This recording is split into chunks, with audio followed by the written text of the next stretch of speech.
किसी गांव में सुरेश नाम का एक इंसान रहता था। सुरेश बहुत गरीब था। वो अपने मिट्टी के छोटे से घर में अपनी पत्नी सुशीला और अपने 10 साल के बच्चे पवन के साथ रहता था।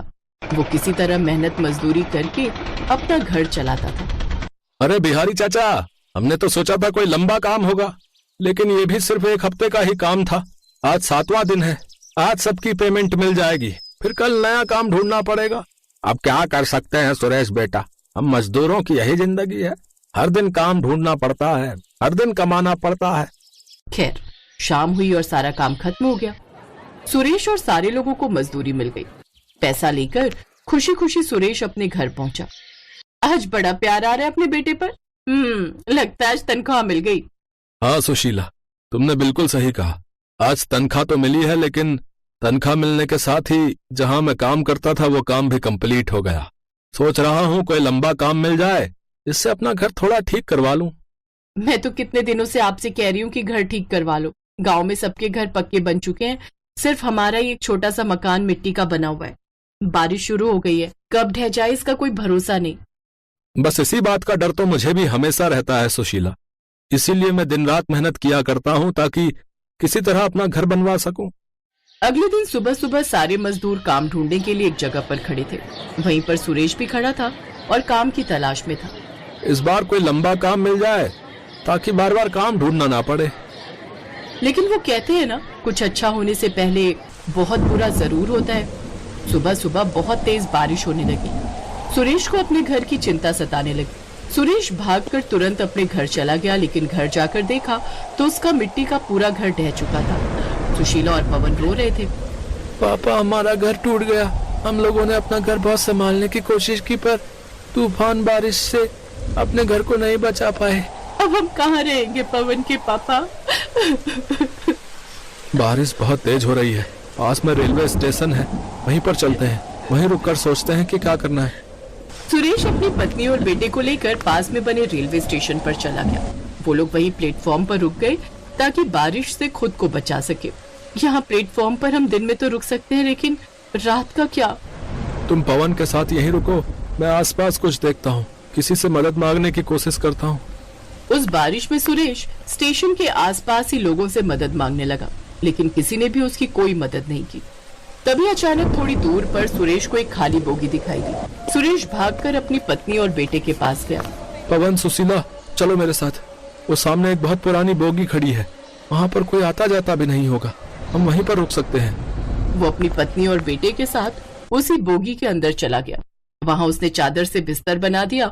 तुम दोनों यहीं आराम करो, यहाँ पर कोई परेशान नहीं करेगा, क्योंकि यहाँ पर तो कोई आता जाता नहीं। मैं शाम तक आता हूँ। अपनी बीवी और बच्चे को उस बोगी में छोड़कर सुरेश काम पर चला गया। उसने दिन भर मजदूरी की और शाम को खाने का सामान लेकर उसी बोगी में वापस आ गया।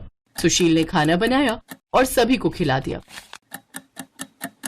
आखिर कब तक हम इस बोगी में रहते रहेंगे? किसी दिन कोई ना कोई आएगा और हमें भगा देगा। चिंता मत करो सुशीला, ऊपर वाला आखिर कब तक मुसीबतें देगा? कुछ ना कुछ तो जरूर होगा। सब मुझ पर छोड़ दो। पवन बेटा सो जाओ, सुशीला तुम भी सो जाओ। पापा आप भी सो जाओ ना, आप हमारी फिक्र मत करो। सुबह फिर से आपको काम पर जाना होगा। सुशीला और पवन सो गए, लेकिन सुरेश सिर्फ सोने का नाटक कर रहा था ताकि वो दोनों सो सके। सुरेश को नींद नहीं आ रही थी। उसे बस इस बात की चिंता सता रही थी कि उसका घर टूट चुका है। अब आगे क्या होगा? सुरेश ये सब कुछ सोच ही रहा था कि तभी उसने देखा कि एक चोर भागता हुआ आ रहा था। कुछ आदमी भी उसका पीछा कर रहे थे। चोर चोर, पकड़ो इसको, पकड़ो। अरे वो चोर भागने ना पाए। ये लोग तो मेरे पीछे ही पड़ गए। ऐसा करता हूँ, इस बोगी के नीचे सारा सामान रख देता हूँ, क्योंकि यहाँ कोई आता जाता तो नहीं होगा। सन्नाटा लग रहा है यहाँ। सुबह आकर उठा लूंगा, क्योंकि अगर आगे मैं पकड़ा भी गया तो कम से कम सामान तो सुरक्षित रहेगा। उस चोर ने कपड़े की गठरी उस बोगी के नीचे छुपाकर रख दी और वहां से भाग गया। उसके पीछे कुछ आदमी थे, वो भी वहां से भाग गए, लेकिन सुरेश ने ये सब देख लिया। इस चोर ने आखिर इस बोगी के नीचे क्या छुपाया होगा? जाकर देखना पड़ेगा, कहीं कोई बम तो नहीं है। आखिर इस पोटली में ऐसा क्या होगा, देखता हूँ। सुरेश ने वो खोलकर देखी तो उसमें ढेर सारा सोना था। इतना सोना देखकर सुरेश डर गया। अरे, इसमें तो ढेर सारा सोना है। ये सारा सोना तो पास वाले मंदिर का है। लगता है चोर ने मंदिर से सारा सोना चुरा लिया। ये चोर दोबारा सोना लेने जरूर आएगा, पर इससे पहले मैं ये सारा सोना वापस मंदिर में जाकर रख देता हूँ। सुरेश उसी रात वो सोना लेकर पास वाले मंदिर की तरफ भागने लगा, लेकिन तभी वो चोर उसके पास आ गया। ओए, वो पोटली मुझे दे दे। कौन हो तुम? वो सब छोड़, ये पोटली मेरी है। मैंने ये पोटली उस बोगी के नीचे रखी थी और तू इसे चोरी करके भाग रहा है। मैंने अपनी आंखों से देखा है ये पोटली चोरी करते हुए। चोर मैं नहीं, तू है। तूने ये सारा सोना पास वाले मंदिर से चुराया है, जिसे मैं अच्छी तरह पहचानता हूँ। मैं ये तुझे नहीं ले जाने दूंगा। भगवान के मंदिर से चोरी करते हुए तुझे डर नहीं लगा? कौन भगवान है? भगवान इस सोने का क्या करेगा? ये सोना चांदी हम सब इंसानों के लिए तो होता है। मुझे जरूरत थी तो मैंने उठा लिया। भगवान के मंदिर से कोई भी चीज उठाना चोरी नहीं, प्रसाद कहलाता, समझा? ये सारा सोना हम जैसे भक्तों का भाव है भगवान के लिए। मैं इसे वापस मंदिर में रखने जा रहा हूँ। इतना कहकर सुरेश वो सोना लेकर वहां से मंदिर की तरफ भागने लगा। चोर भी उसके पीछे भागने लगा। जब चोर सुरेश को नहीं पकड़ पाया तब उसने एक पत्थर उठाकर सुरेश को मारा। सुरेश के सर से खून बहने लगा, लेकिन वो रुका नहीं। मैं भगवान की श्रद्धा इस तरह चोरी नहीं होने दूंगा। ये ऐसे नहीं मानेगा है? सुरेश ने भी पत्थर उठाकर चोर को मारा। चोर बेहोश हो गया। सुरेश ने पोटली उठाई और जख्मी हालत में सीधा मंदिर पहुंच गया। उसने सारा सोना मंदिर में रख दिया और बाहर से ताला लगा दिया। सुरेश वहां से जाने लगा, लेकिन तभी मूर्ति से आवाज आई। रुक जाओ सुरेश, मैं तुम्हारी ईमानदारी से बहुत खुश हूँ। इस जख्मी हालत में भी तुम मंदिर का सोना वापस करने आए। ये सोना तो वैसे भी चोरी हो ही गया था। तुम्हारी ईमानदारी से खुश होकर आज से ये सोना तुम्हारा है। वैसे भी मैं सोने का क्या करूंगा? तुम बहुत परेशान हो, तुम्हें अपना परिवार देखना है। अगर तुम भगवान के लिए इतना कर सकते हो तो क्या भगवान अपने भक्त के लिए इतना भी नहीं कर सकता? जाओ, खुश रहो। प्रभु, प्रभु आपने मुझे दर्शन दिए, मुझसे बात की। इससे बड़ा मेरे लिए और कुछ नहीं हो सकता, लेकिन मैं ये सोना नहीं ले सकता। मुझे अपनी मेहनत पर पूरा भरोसा है। सुरेश ने भगवान के सामने सर झुकाया और बिना सोना लिए वहां से चला गया।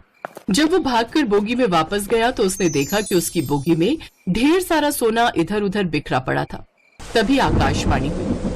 वो मंदिर वाला सोना मंदिर में ही है। यहाँ इस बोगी में जितना भी सोना है ये सब मेरा आशीर्वाद है, और तुम मेरे आशीर्वाद को ठुकरा नहीं सकते सुरेश। ये तुम्हें स्वीकार करना ही होगा। अगले दिन वो सारा सोना सुरेश ने अपने बैग में भर लिया। उस रात के बाद सुरेश की पूरी जिंदगी बदल गई। उसने अपना घर बना लिया और अपनी खुद की एक दुकान खोल ली।